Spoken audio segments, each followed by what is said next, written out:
On behalf of the Professional Baseball Strength and Conditioning Coaches Society, I'd like to welcome you to the PBSCCS Podcast. I'm your host, Chris Messina.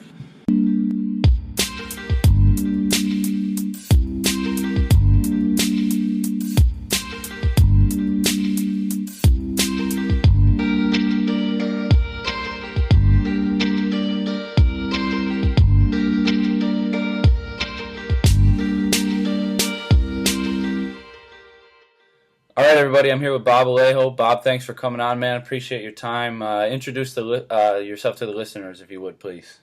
My name is Bob Alejo. I've been a strength coach for about 35 years and fortunate to be called by Chris Messina to do a little baseball thing. I spent some time in baseball as a strength coach of the A's twice, and it was a great time through the whole Moneyball thing, legitimately.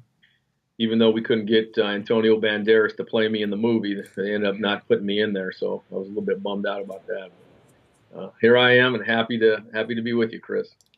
All right, so you've been all over: baseball, college, Olympic athletes. Tell us about your current role, and then we'll kind of get into the baseball side of stuff. Okay, well, right now I'm the director of sports science for powerlift, weightlifting equipment. Which I think most of the listeners know of: cages, racks, heavy-duty exercise machines, and bars, and everything else. And so what I'm doing now is just kind of getting the word out, really, using my experience, my background, my connections in the scientific world, which I got great support and friends in that area that have helped me along very, very much. I'm a big proponent of following the science. At the same time, being on the floor and in the gym, I'm able to apply that science and see if it works or not. And usually it does. So that's the good news about it. So I'm on Twitter at Coach Alejo, Coach_Alejo. And then I also post on Powerlift, which is at Power_Lift. And I'll have some Facebook posts on the Powerlift and my page. So just putting out science, Chris, what's happening out there, some of my experiences, some of the things I've done, and then, trying to promote the field, trying to get our stronghold a little bit better on what we do and the seat that we have at the table for decision making in the performance area. It's not respected enough, and frankly, some of that's our fault. But that being said, it's still something I'm very passionate about, getting us to where we should be in terms of decision making. And so it's just really me sort of helping to get the word out about powerlift. But I think most people know about their equipment by virtue of me just, speaking, presenting, publishing, and doing social media and just on training. And I think it's a service that Powerlift offers through me that no other equipment company or tech company offers. That's great, man. Yeah, I follow you on Twitter, and I've seen some of your stuff, and it sparks a lot of discussion, which at the end of the day, I think is kind of the goal, anyways. Get strength coaches talking. So. Oh, absolutely, man. You got to create high level thought. I mean, it's something that you've got to do. You just can't take things for granted. I mean, even the science. It's any scientist will tell you that there's really nothing conclusive. It's not 100% sure, but you can be certain that you're moving towards certainty in terms of programming and testing and analysis and those sort of things. So I really like the idea that I want to start people thinking even stronger about what they believe, or thinking stronger about not believing that anymore based on the science, what's out there. For sure, man. That's great. And I think this episode is going to kind of get into some things that are going to get people thinking. So before we go too far, let's talk about your baseball experience first. You were with the A's on two separate occasions. So kind of compare and contrast those for me. I know the first one started back in the 90s. And there weren't a ton of strength coaches in baseball back then versus maybe your second time there were. So kind of compare and contrast those for me, if you would. Well, when I first got in, Chris, 1993, I think only half the teams in baseball had strength coaches at the big league level, which would tell you or imply accurately that there wasn't much going on at the minor league level. They didn't have a lot of guys like you out there, which at the time we all believed in. And so that being said, I guess the best way to kind of put it in a picture frame, we had our very first PBSCCS meeting, which myself, Fernando Montez, who was with the Indians, and Steve Odgers, who was with the White Sox, us three kind of created this group in 90, I want to say 94 or 5, somewhere in there. And so we met at the Disneyland Hotel, and our very first meeting had 8 people at it. It was 8 people, a white grease board, and a cooler full of beer. And we just made every single guy go up and write something about their program. So yeah, it was really a great beginning for all of us, opening up new avenues for guys to get hired, and also trying to break down some of the old things that baseball was, and still in some instances, who's trying to fight. Weightlifting for baseball. Are you kidding? So my hat's off there to Sandy Alderson, who's now the GM of the Mets, and of course was the vice president of baseball and was the president and general manager for us in the A's. He thought that it was a special craft and that they needed a pro to come in and do that, somebody who did that for a living. And I think he is as much responsible for a lot of positions that we have in baseball as anybody. And then Billy Beane certainly made that proliferate a little bit by giving me all the backing that I had earned, and the trust that he put in me there. So, that was the first thing. And so it was really fertile ground. I mean, it was just, let's see if we can do this collectively and separately. So as time went on, Chris, we kind of, we developed the PBS CCS, and then, along those lines, the rules, the guidelines, the bylaws, the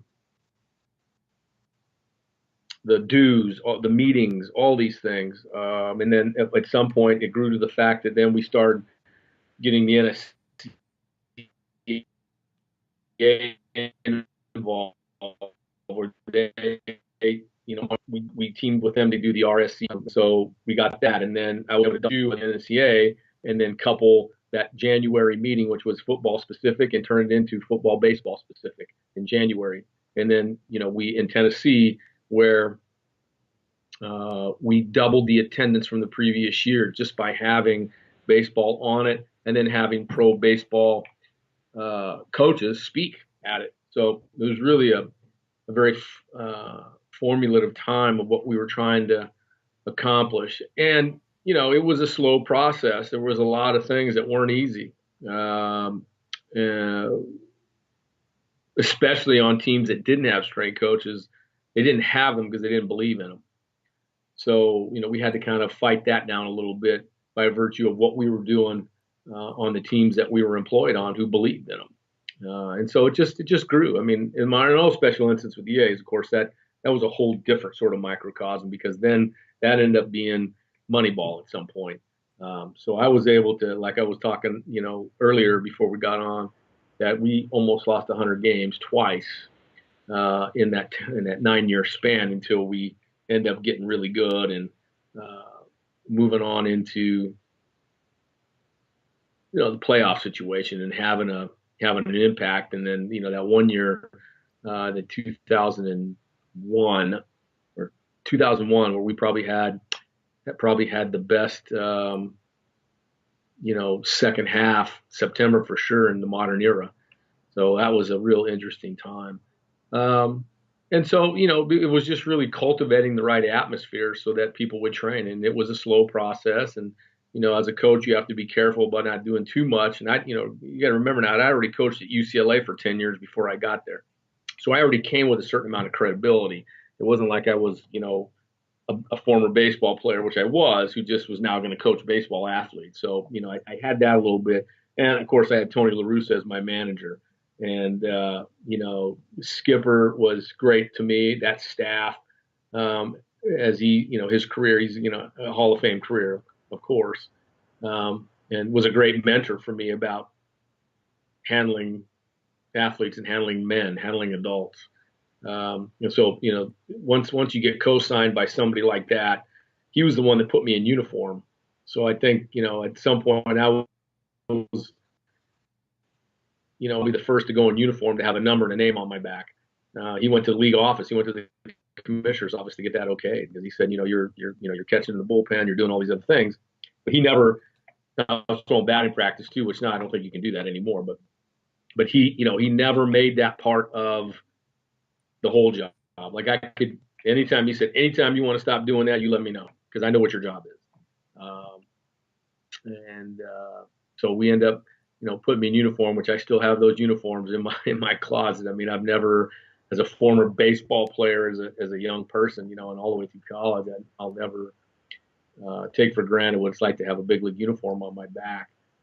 So he really very much integrated me into the fabric of the team, let alone the game. And all of a sudden, I think that was very helpful at the time. There was also some guys at the time who were doing, hitting fungos and BP and all that stuff that really weren't doing as much for the profession as they were for themselves doing all that stuff.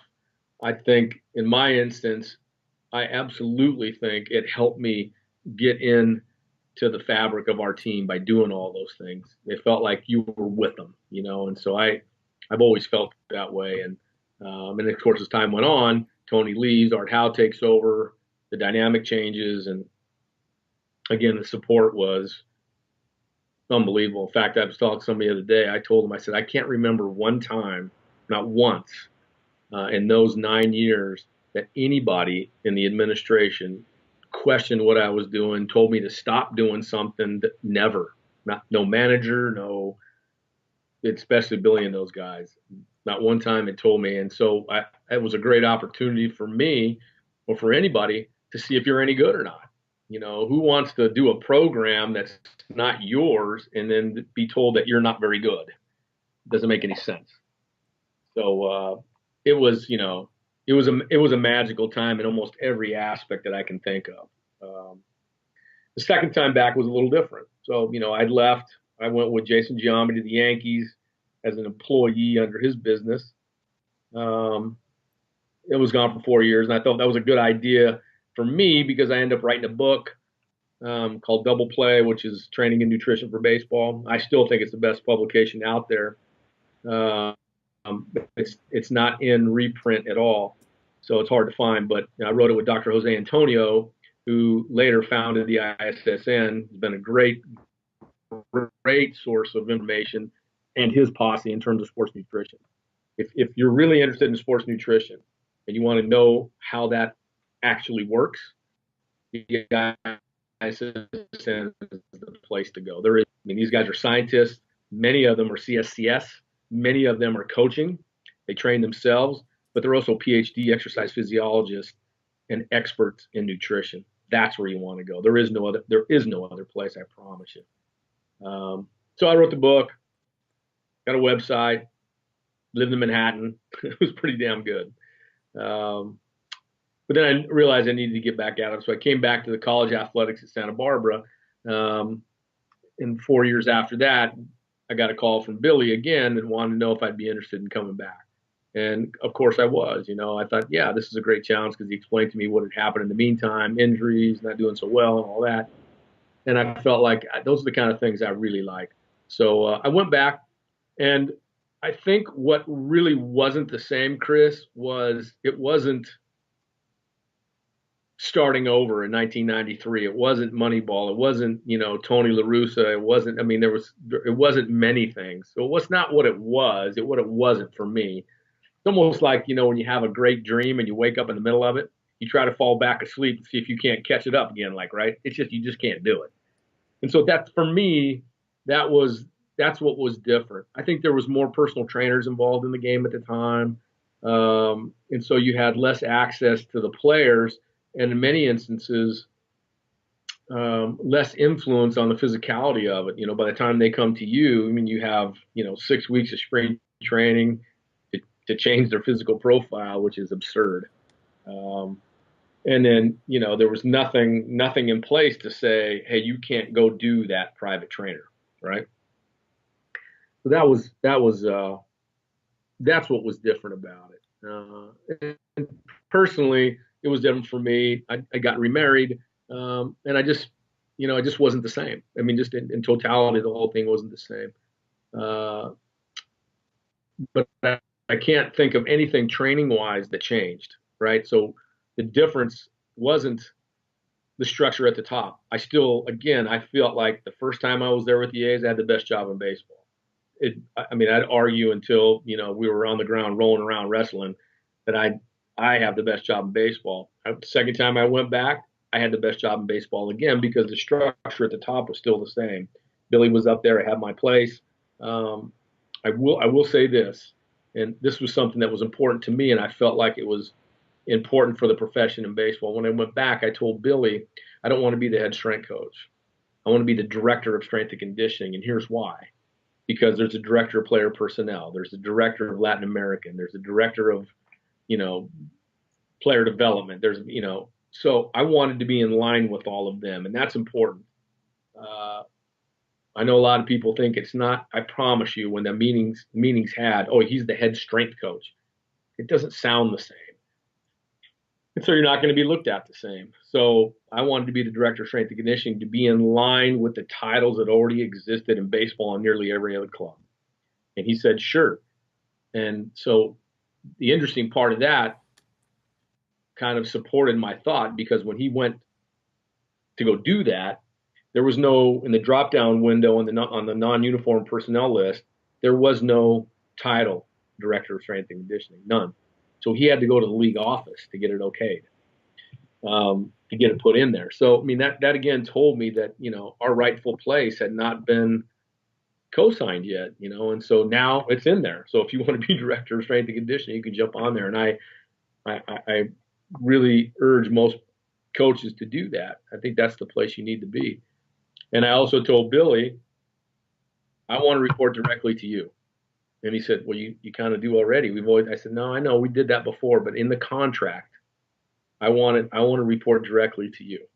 So I don't have to deal with a pitching coach, a manager, nobody but you. And he said, yeah, that's a no-brainer. So these small things are something you learn when you get older. And when you got to pay it forward, which I believe I'm responsible to do, you've got to do it that way. So I think those were the things that I changed for the better. Going backwards, there's no way Tony La Russa was going to let anybody impugn my integrity and what my job was. He was never going to let that happen. So you come on, and it was all new. So there really wasn't any fear of anything bad happening. So I think the difference was just really this special time in baseball, building this model of strength and conditioning along with my colleagues in the game, which then began to grow a little bit. And then coming back just later, that the structure had changed a little bit, not for me at my team at that level, but I think at other places it had, where you had less input because the money got bigger. I think money influences a lot of decisions, especially with strength and conditioning, how much you're going to do with so-and-so, and that, hey, so-and-so makes a lot of money. He likes his guy in wherever the hell he trains, right? That just denigrates the model for us. I say, if you don't like what I'm doing, then you need to fire me. Get somebody else. Don't say, okay, you got to train this guy. Hey, Chris, you need to work out with Bob, but Joe, you don't, because you have, you have a guy out there, which means you have a lot of money. We care about you more, so you go do that. I think that happens more than people think, and it's probably the worst kept secret in the game, I would imagine. So that's kind of a long-winded mouth approach to what I did the 2 times with the A's. Well, there's a lot of good stuff. First of all, I didn't know you were in uniform, which is really, really cool. Yeah. And then secondly, more importantly, thank you for everything that you've done for the field. Obviously, it's come a long way since 8 people at a PBSCCS meeting. So I got to at least say thank you for that. So you mentioned You're training welcome. briefly, and you said it didn't really change too much. So you came out with an article the other day that my buddy Matt, who had connected us, sent to me, Mhm. called "Why Yep. In-Season High-Intensity Strength Work is Better Than Maintenance Programs." And I Yep. read it and I loved it. So there's 3 quotes in Good. there that I want to discuss. And the first one is, since baseball has so much volume, the sport needs anti-volume. Yep. Can you explain anti-volume and kind of what you mean in the big picture there? Yeah. Well, so, you think about it in baseball, everybody's there hitting, running, throwing, fielding, warming up every single day. I mean, except for an off day or the days you're in the plane, right? Or in your case, the bus, I guess. But yeah, every single day.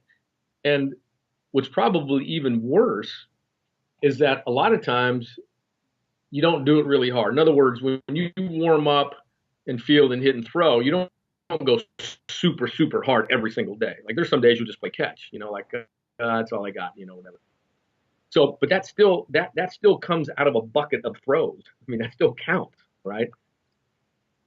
Um, and all that stuff, all of it counts. It all comes down into one thing. And in fact, I'll tell you, Sean Wendell, who's the director of strength and conditioning of the Pacers, is great, by the way, but I'm thinking of something else. It's Dwight Dobb, who used to be the director of strength and conditioning for Oklahoma City Thunder, was with them in Seattle. So he was with them for over 20 years. So he saw them from the very beginning to the very end, all that. And I was talking to him about athlete tracking and, all that stuff that we're talking about, catapult, zebra, all that stuff, right? And in the very end, he said, because I was working with men's basketball here at NC State. In the very end, he said, you know what, we did find out for sure. All this other stuff, you can take the metrics and add them all in. But we found out for sure that when we took a list of just what guys were doing and how long they were doing it, whatever it is. I went to the mall for an hour. I was in the taping room for 20 minutes. I watched film for 30 minutes. That the guys who did the most stuff were the most tired. Which you say, oh, no shit, right? But the point of it is all that stuff, walking to the mall, sitting on a that stuff all, in some instances, it all means something. You got to do something to get there. So that's why I say baseball is so voluminous. You're moving all the time that the last thing you need to do is move more. So the conventional thought, not wisdom, but the conventional thought of that is almost like the cross country thing that I think I read that article years ago, 20, 30 years ago, when we were training cross country runners. We thought, well, they run lots of distance, so we got to do a lot of stuff so they can get in shape for all that distance. But it's the opposite of that. Training is all about getting athletes what they don't have. It's designing programs based on need. So when you look at a distance runner and you say, what do they need? Oh, they need a lot of endurance. Well, they're already getting that. They're running. So what don't they get? Well, they're getting a lot of endurance. They're definitely not getting lots of strength. So back in the 60s, there was a guy by the name of Fred Wilt, who was in the Hall of Fame in track and field. He took his cross-country team as doing clean and jerk, snatches, squats, and deadlifts. Because he's like, of course, that makes sense. We're not getting any of this. This is exactly what they need. Sets of 1s and 2s and 3s. But they don't need sets of 5s, 8s, and 12s. We get that on the course. Baseball is exactly like that, 100% like that. I'm telling you right now, guys get tired in baseball, not because they're out of shape, because all they're doing is volume, low-intensity stuff, which is, quote-unquote aerobic. I mean, you're getting some sort of a base of cardiovascular, muscular endurance sort of stuff. What they don't get is exactly the opposite of that. They're not strong. They get tired because they're not strong. They get hurt because they're not strong. That's what happens. And you're not going to get strength doing a sub-maximal set of 8. You're not even going to get strength doing a max set of 8. You're going to get strength at 5 and below, where you get full muscular tension, full muscular contraction. And we also know that fatigue is volume-based. Intensity is not fatigue-inducing at all. None of it is. In fact, it's anti-fatigue, low volume, intensity. Higher the intensity, you can't do enough to get tired, right? You can't do 95% 8 times, right? So it's the strength part of it that you need. And so that's the part of the low volume go. It's got to be, as heavy as you can go, fewest reps you can do. And I think the muscle learns better to be resilient in terms of max contraction. So think about this too now. So when I'm doing a heavy set of 3, I'm at 90, 92%. I'm not going to warm up 2 reps to get to the third one. I mean, it's on now. You got to be ready to go now, right? So think about it. You're in left field in a pitcher's duel. You haven't ran anywhere probably in 7 or 8 innings, right? And then all of a sudden the ball gets hit in the gap in a 0-0 game or a 1-1 game. You don't get, 6 or 7 warm-up steps. You got to sprint now. Because if that guy gets the third, let alone second, it's real easy to get him in. So your muscles need to know what that is. Again, we talk about training athletes to prepare for the game. Part of that in baseball is feeling maximum contraction. People say, well, you can get max contraction in a set of 5 or a set of 8. Well, yeah, but not until you get to number 6, 7, and 8. That's not teaching the muscle to contract now. Heavier loads do that, and I think that's what prevents injury. And so that's what I mean by anti-volume. There's just too much going on every single day. I mean, it just wears on you all the way down. And I think most guys get tired and injured because they're not strong. It's very refreshing to hear, by the way. Good. Okay, so the second one, it kind of goes right along the lines of that one. You said volume is the killer of all that is good. So it's kind of building off of that, but I think in the article there were some other points too in terms of like speed work and so on, that sometimes more is not better. So explain that one a little bit, elaborate on that one. Well, the 2 things you just mentioned, strength and speed, more is never better. Both those things are relied upon to have an absence of fatigue. You can't be tired and create speed. You can't be tired and create strength, right? And so, I make volume out to be like this Darth Vader, this physiological Darth Vader, when in fact, sometimes it's necessary. But as you get trained, if you've been training long enough and correctly enough, you never have to go back to volume. Rarely do you have to go back in volume. In fact, the periodization model for older athletes shows very little change in volume. It's the intensities that'll go up and down. That's what changes how you feel every day. So that's what I'm talking about in terms of, this evil do-gooder, right? Volume is it kills you. So I mean, you talk about taking tons and tons. Think about batting practice. So you have this sort of bell-shaped curve in batting practice. You start getting warmed up, then you start getting hot, then your swing, you've grooved your swing, and you're ready to go, right? And you just keep swinging and swinging. And all of a sudden you start fouling a couple of balls off, or you're a little bit late. And then you just keep going. I need to fix that. Well, now you're on the other side of that curve because you're tired. You haven't changed your swing. You're still the same hitter, but now you're tired, so it makes it different.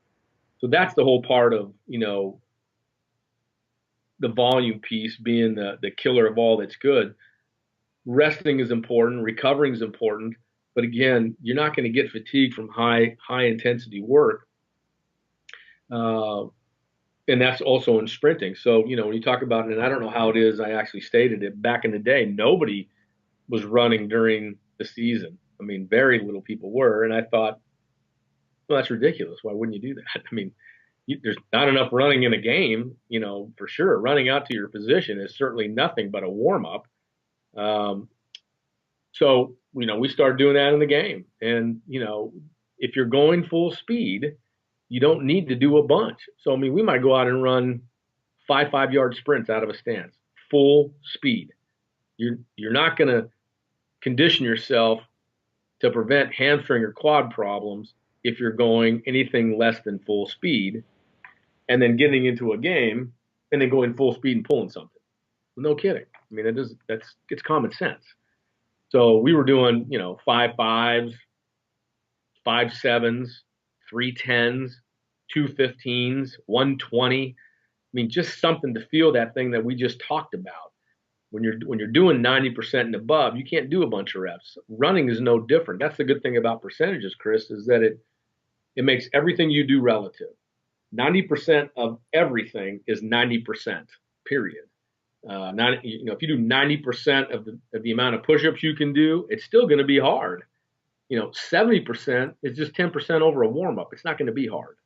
So running, jogging, jumping, whatever it is, if you go hard enough, you don't need to do very many. And we didn't do. So I think running in season is absolutely imperative. And here's the other thing, and I hate to point the Mets on this, but that kid who was the pitcher, jogged down the baseline, was going half speed. The guy bobbled it or got past the mound, and then he sped up, and that's when he kind of pulled himself. So you have to work on change of speeds. You have to, because that happens in the game of baseball. You get caught off guard, so many games, so many at-bats, so many ground outs, in the infield through first, and you just get repetitive with it. The problem is when you're striding at 70 to 80% and the guy bobbles the ball and you go to turn it on, there is also change of speed conditioning. So you have to put that in there. And it's real simple to do. You can run a 5, and a 5. 3 5-yard shoots. Jog, sprint, jog, sprint, jog, sprint. Any of those things are all change of speeds, and they're short. You run 3 of those and you're good. Every other day. Twice a week maybe during the season. Guys definitely like the short distance too. Well, if you think about it, 20, they're out. Yeah, it makes complete sense. Perfect. Okay, so the third one is it's not anymore about volume. We've kind of vandalized volume here. So the third one was common sense plus intuition plus science equals the best results. I think that's a brilliant quote. Do you think that's what makes a strength coach, quote unquote, successful? At least building off of that. I've not come up with a lot of quotes and those sort of things. It's funny when I see all these guys that quote. I said, "You made up all that? How do you make up all them?" So, but I finally came up to one that I really liked that I made up, me, and it actually came out of speaking at the Catapult conference 2 years ago about athlete tracking. And you can look at the data all you want, and if you're going to use the data, you have to rely on. You can't use it when it's convenient because the data doesn't lie. The interpretations of it might lie to you, especially if you're not looking at it the right way. But I think if you do common sense, intuition, and science, I think you need all 3 of those, Chris. I don't think you have a chance. Common sense will tell you, well, the science says that if you set up your program, like this week is a 90% week, but common sense will tell you that if it's an extra inning game and you got a day game the next day after a night, you're probably not going to do legs that night, right? So you need to switch. There needs to be some flexibility. Intuition is watching somebody do a set of squats that you've got down, maybe it's a heavy set of 3, right? And on the second one, you just say, that's enough. There's just something there that you feel inside that you need to, that's enough, right? And so I think when you add all those 3 together, I think it makes for one hell of a program when you have a science and evidence-based training program. When you have common sense in there that just says, if this hurts, I can't just keep doing it, And the intuitive part has to come with, and it's not all bad stuff either. The intuitive part has to be, let's go up, man. It looks good today. Let's go. So that stuff is, I think it's the special ingredients to the best results. And also, let's keep in mind now, intuition is nothing that comes with, a pointy hat with stars and moons on it. It's not a crystal ballish sort of thing. Intuition is based on your experience. It's like baseball is a perfect or football. Baseball is a perfect example of it too, where you just say, yeah, I think Messina's going to get this guy today. Yeah, I know he's 3 for 22 against this guy, but there's just, sometimes it works, sometimes it don't, but you have to act on it. You can't just, finish the game and lose and say, crap, I should have hit him. I should have hit him against that kid.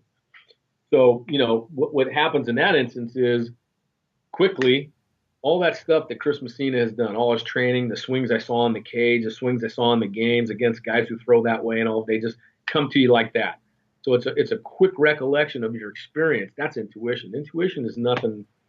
Yeah, it's not, some new series on Netflix.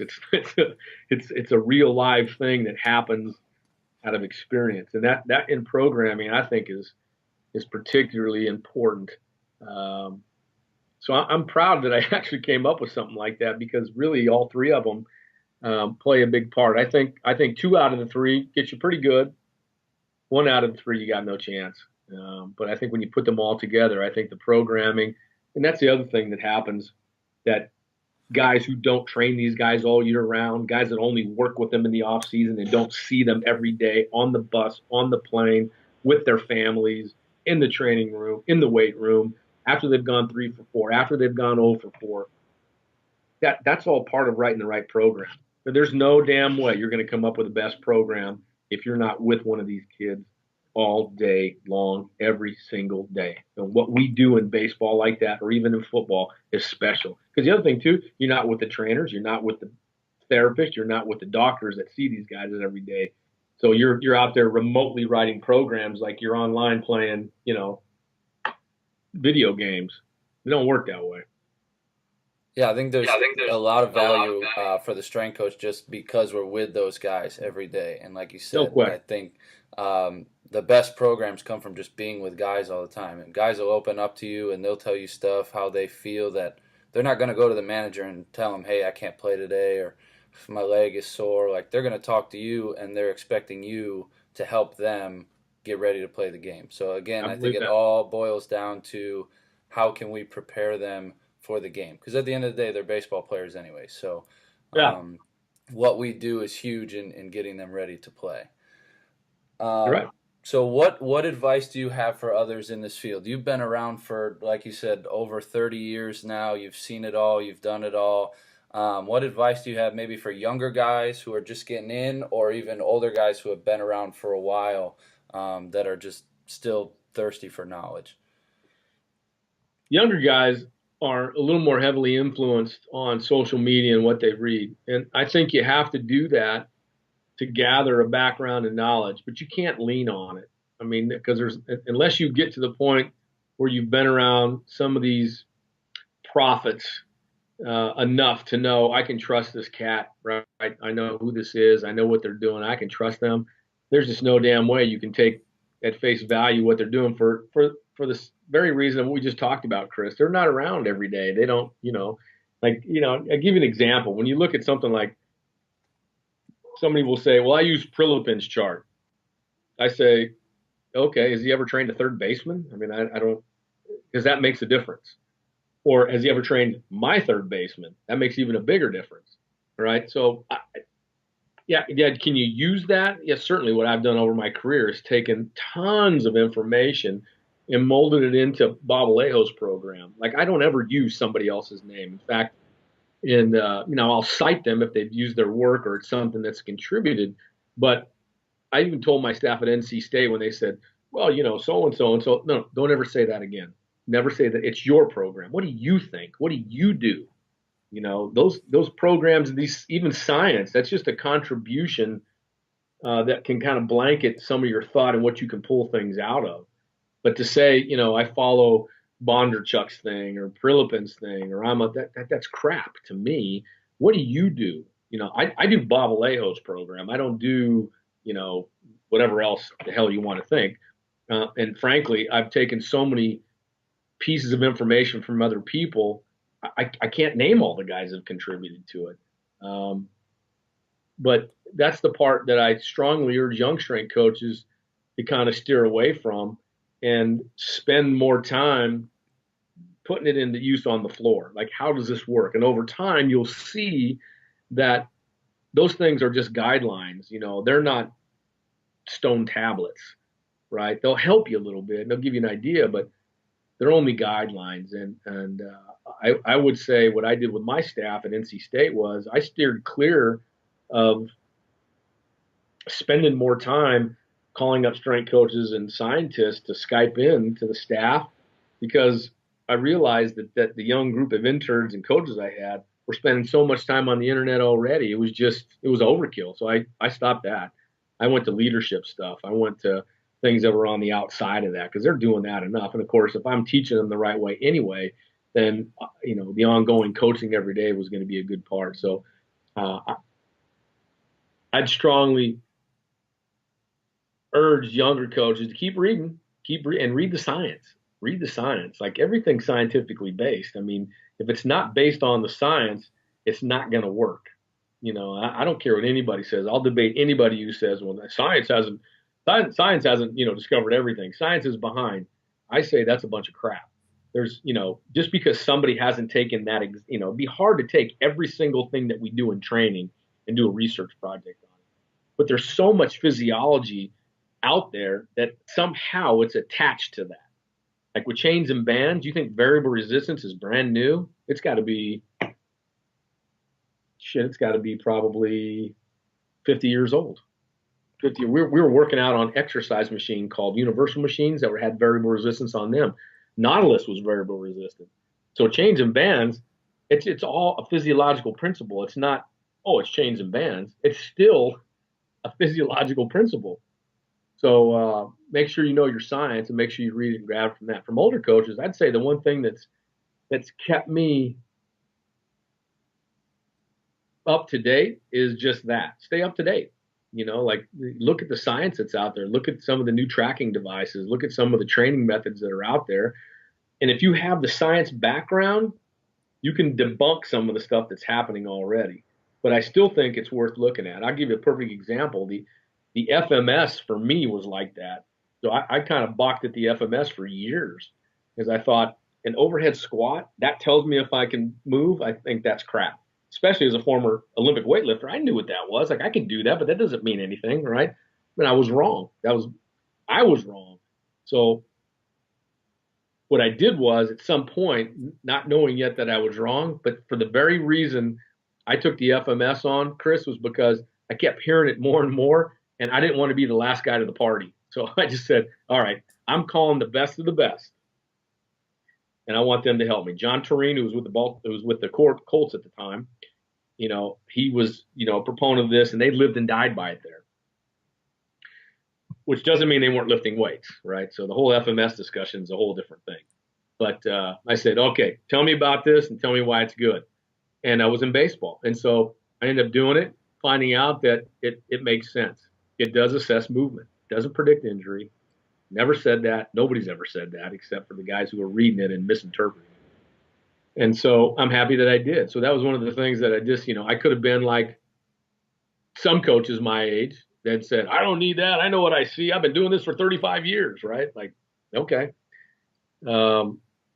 Listen, physiology of the body has not changed, but what we know about it has. We know way more about it now than we ever have. Also, too, metrics, coaching athletes and designing programs by metrics, that hasn't changed, I hope. I was designing programs, in the 80s off of what did Chris bench, squat, clean, vertical jump, long jump. What did he do? What does he need next? Coaches should be doing that. Shamefully, I don't think everybody really is. But now there's even more metrics, right? Which I love. Well, there's other guys my age that say, I don't need that. I can tell when a guy, well, I'm going to take as many metrics as I can so that I can look at it and be closer to certainty when I design programs. So, I think as an older coach, I think you got to keep looking at all this stuff to make sure that you're not missing anything. It's easy to read it and say, I don't need it, but you got to understand it, so that you don't, again, come late to the party. Remember, what you and I do is not for us. If it's going to help the athlete better, then I'm going to do that.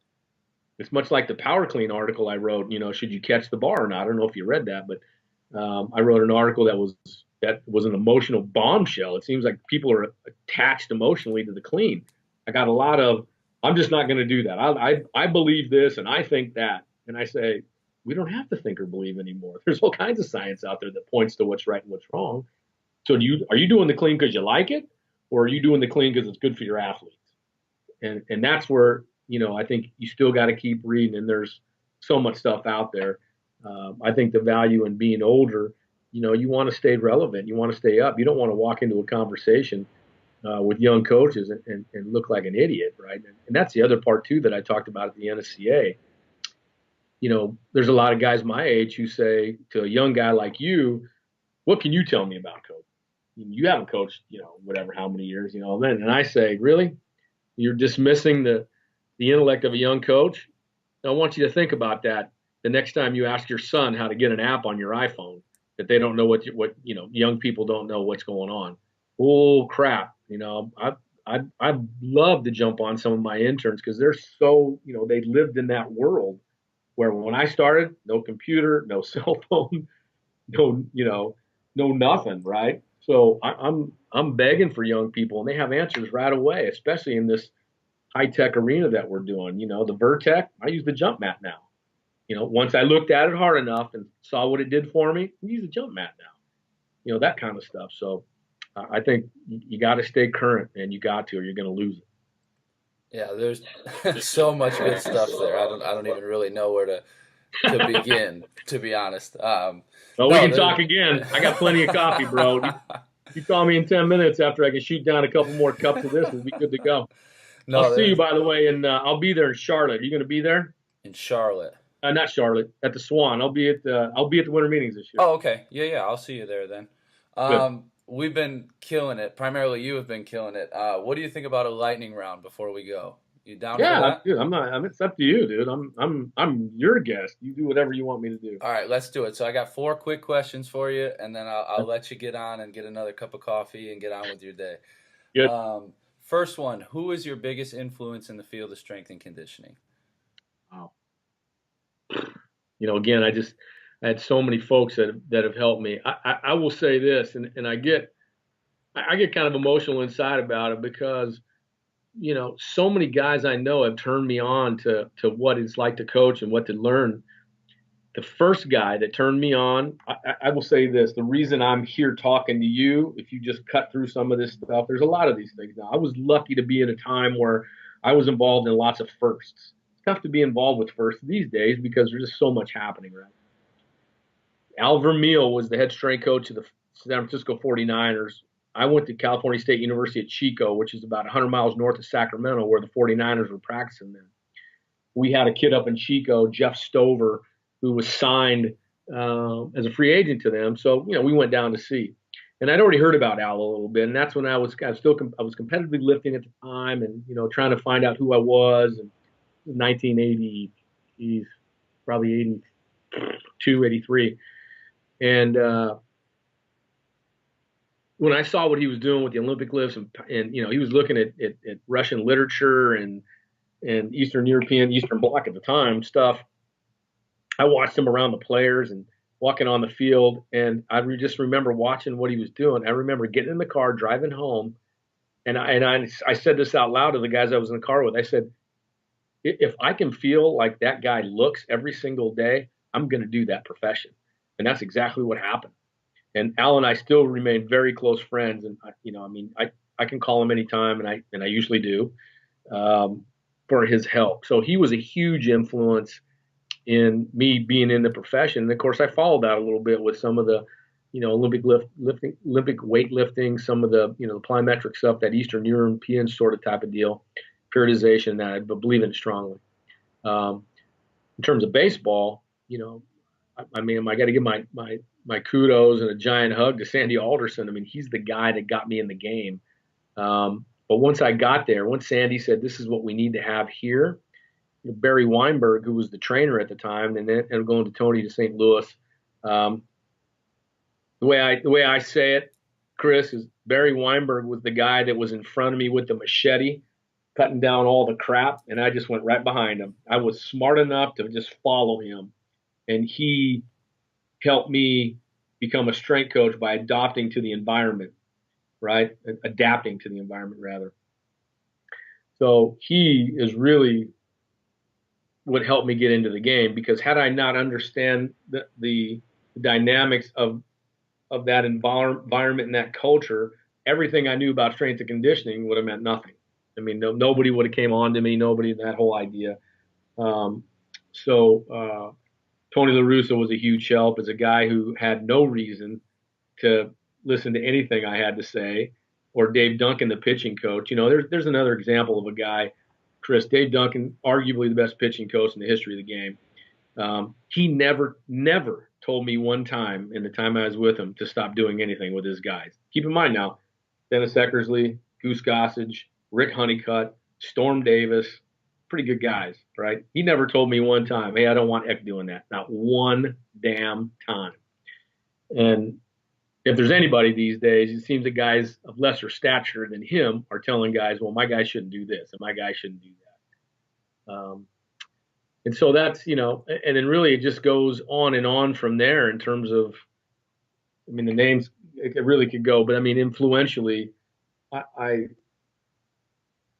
think that those guys that started me out on my path collegiately. John Arcee was the first head strength coach I had as an assistant. But then again, in 1984, I was the first assistant in UCLA history. You think about that, in 84, already years of Rose Bowls and all that, from Jackie Robinson to whoever, they never had an assistant strength coach, only had one guy. Then I go to the A's, I become the first strength coach in A's history. That happens, right? That sort of thing. So, yeah, I think influentially, Al was the part of opening the door. Sandy, Tony, Barry Weinberg were the parts in baseball that got me to where I was. Think about this now, too. I keep going back to the trust that happens there, or the fact that you're here, you must be good, right? What am I worried about that? At UCLA, in the 10 years I was at UCLA, we won 25 national championships across all sports from 84 to 93, right? So they have 100-plus championships since, right? But in that short 10-year period of time now, right, 20-something, 24 years later, that still comprises 20% of their total during that time. And again, volleyball, soccer, basketball, I mean, there's tons of stuff there, right? Not one time did any of those coaches, some who hold the record of wins at that school, some hold records NC2A-wide, not one time did I have one guy tell me we're not doing that. And hell, if there was a time to tell me I'm not doing that, it would have been then when I was whatever, I mean, I was young as hell then. I was exposed to sports I hadn't worked with. Men's soccer, for example, Ziggy Schmidt, and I started working with soccer there. They ended up going in and winning 2 national championships while I was there. And I worked with soccer. I'd never worked with soccer before, ever. He never told me don't do that. He could have. He ends up going on working for the World Cup team, the national team, Seattle Sounders. And, of course, that whole roster, Steve Sampson ends up being the World Cup coach as an assistant, just on and on. But, they never told me to stop. So I think that's something that's changed just across the board in athletics. But that's another long answer. When my age, there's lots of shit you have to remember. No doubt. Yeah, having the support of your coaching staff is huge, man. My manager here, my pitching coach, we all work out together, and they're the same way. They're like, get these guys to work. So it's been a blessing for me to have those guys with me for the past couple of years. Hey, don't kid yourself. Don't kid yourself now. The fact that you work out with those guys, that's a big damn thing. That's a really big thing. And so now all of a sudden, they believe in you as a person. They're not working out with you because you're the strength coach. They work out with you because you like you. I mean, like, okay, we can hang now. And so now you have conversations that change, the tones have changed now. And that's helpful, man. That's why, I used to get some crap from guys like, oh, I threw batting practice. I threw the first round of batting practice every day for 9 years in the big leagues. On the mound, in the stadium. It was awesome, dude. And then I'd go out and I'd run the pitchers, so on and so forth. Then during the game, I'd go catch in the bullpen, right? And it never affected my job. It just so happens I was a catcher. I played in college. Tony said, hey, we think you could help us. Want to know if you'd like to catch because we're going to the East Coast. He pulled me up on here's a great Tony La Russa story. Pulls me up in front of the plane. Says, hey, I want to know if you can help us out. We're going to the East Coast. Boston, Baltimore, and see who else was there on that East Coast swing. Wasn't Tampa. Toronto. Bullpens are inaccessible. At the time, we had a left-handed hitting catcher who was a good pinch hitter, right? That we need in late innings. But it's hard to, I can't have you running out on the field, but I'd like to know if you'd help us out and be the bullpen catcher there. Like here in Oakland, we can just run up and down, right? Most fields, it's just like in Tampa, same thing. But we want to know if you can catch. And so, I haven't caught a ball in 10 years, right? So I'm like, and so I realized this was Tony La Russa classic. This is planned. This is what he does, right? Whole staff's around, and they're kind of just hanging out, drinking, having a cocktail, whatever. And I said, listen, Skipper, I haven't caught in 10 years. I don't know about that. And he goes, well, if you're not any good, then that's another story. And I said, whoa. I never said that. And he said, well, can you do it or not? And I said, well, yeah. And he said, well, when we get to Boston, you and Dunk will go out early. Kelly Downs will throw a side. You go down there with him and, put the stuff on, see if it's okay, because it'd be really helpful. And I said, look, Al, here's the one thing I didn't want to have happen. I don't want these guys to think I'm reliving my youth, like, I'm going to get drafted out of the bullpen. He's like, no. He goes, not these guys. These guys are pros. But you don't hear very much anymore in the game. The word pro, when you were called a pro back then, there was no better term. He said, these guys are pros. They don't think that. And at any time, I remember the conversation like it was yesterday. If any time you got to go do your job, take the gear off and go do it. I said, okay. So, but I'm glad I did that, because after that, I started doing it enough. And he said, you need to get a uniform. You can't be down there wearing just a top and all that. That doesn't look right. Okay. So, this whole thing happened. But I will tell you that because of that group and because of that staff, you became, for lack of more credible, I guess, like this guy's out there with us. And I'll tell you something else. The league started to see it. So I'd be walking around and somebody from the other team that I would never know would say, hey, man, I see you in the bullpen. And that's cool. Like big leaguers, pros, Hall of Famers would say that to me. Like, that's cool that you're back there. It's a short conversation time. And then all of a sudden I start to, this thing widens out. I'm telling you, Chris, that vaults our profession. It absolutely does. Now, I know it's hard now because now it's kind of in the rules where you can't do that. But what you're doing just as important. I worked out with Billy Bean almost every day in the weight room, every single day during the game. And I'm sure it strengthened your relationship quite a bit. I mean, look, I think we understood each other. I mean, he was still the general manager, but like I said, there's got to be something. I mean, so he saw what I was doing. I'm glad he was there. I wish coaches would do more of that. I want coaches to watch me work. You should want them watch you work too. And, because there's no way the presence of a coach is going to make me work any harder than I only work. That doesn't bother me. But if you got somebody watching you and you're a little bit shaky about it, you need to look at that like, why am I shaky about that? It could be good. It could be a good wake up call for you. But anyway, I'm just saying what you're doing is important to a level that maybe sometimes you don't know, but if it allows you to do your job better and they buy into it, I'm all for it. Oh yeah. Like I said, they're very supportive of everything I do, and just like I said, we work out together, so they know what's going on, and they're very curious. Hey, how do you do this? What do you do this? Why are we doing this? So for them to be asking those questions is progressive for us. Love it. All right, second one. One piece of equipment to train with, and only one. What would it be? Barbell. Perfect. Yeah. Perfect. Third one. Biggest accomplishment professionally and or personally. Wow. I know you've had a lot, so this might be a tough question.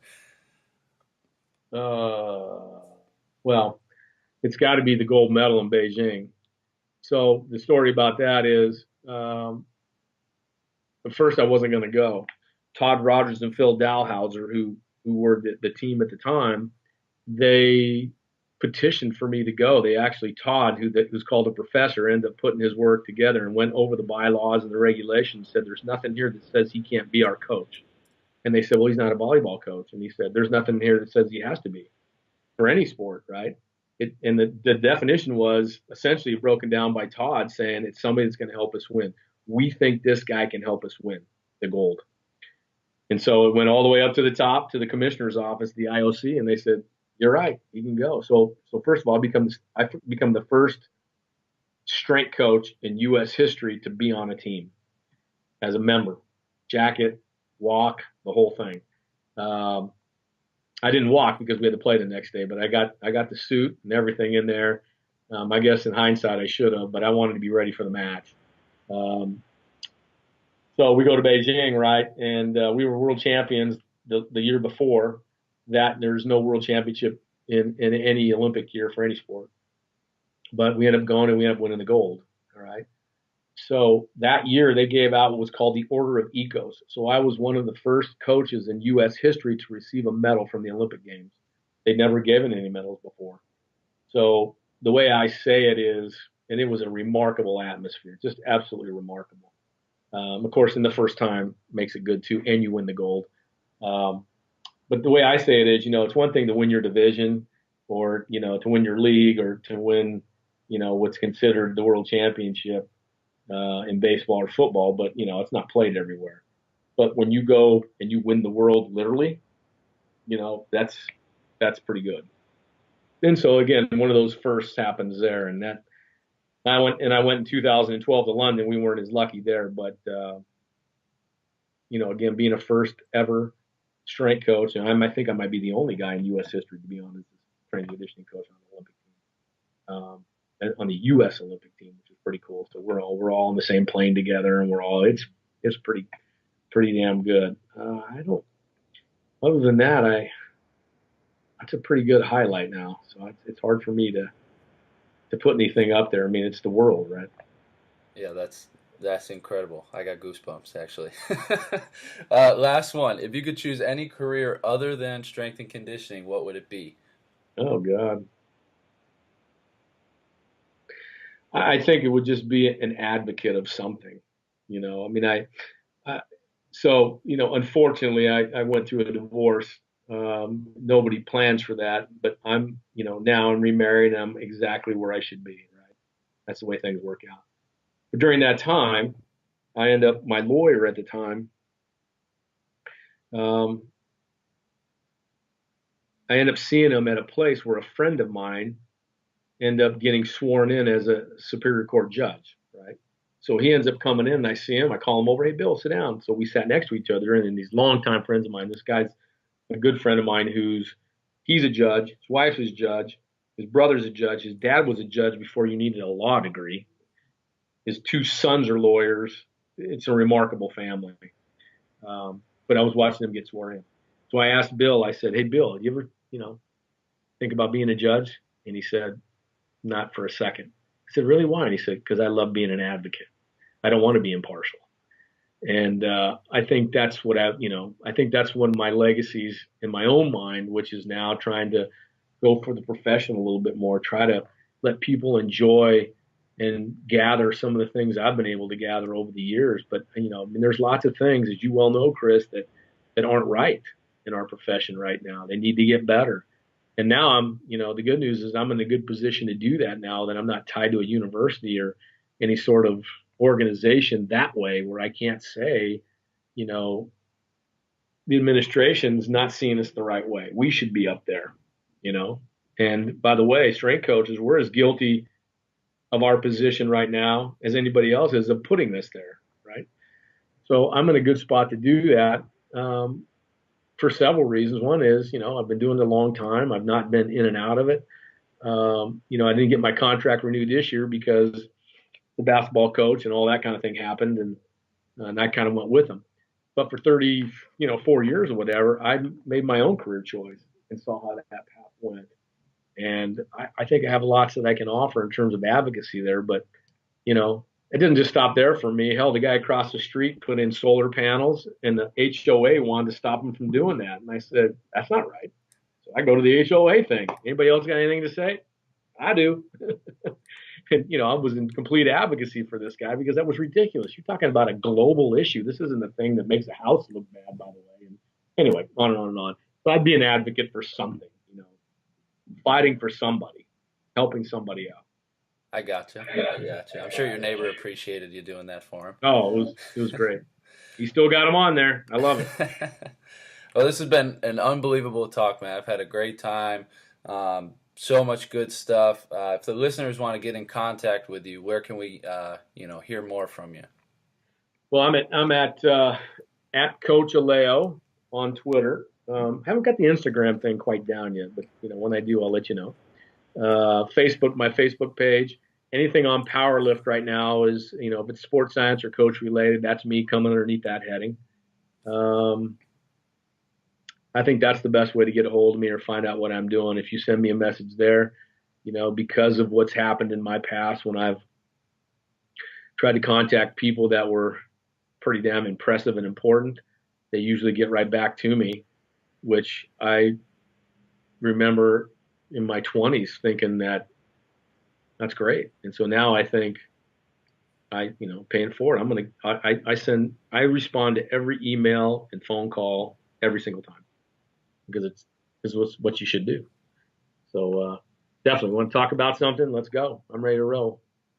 Yeah, and to back you on that, I emailed you Monday, and you emailed me right back, and we're interviewing Wednesday morning. So I appreciate that. I appreciate you coming on, and we'll be talking soon, man. Thanks for everything. Yeah, my pleasure, Chris. Take care.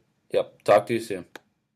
All right, everybody, that concludes our episode with Bob. I hope you enjoyed it. I got to give a quick shout out to Mike Roos and Matt Fleekop. These two guys helped me set this interview up with Bob. I really appreciate it, guys.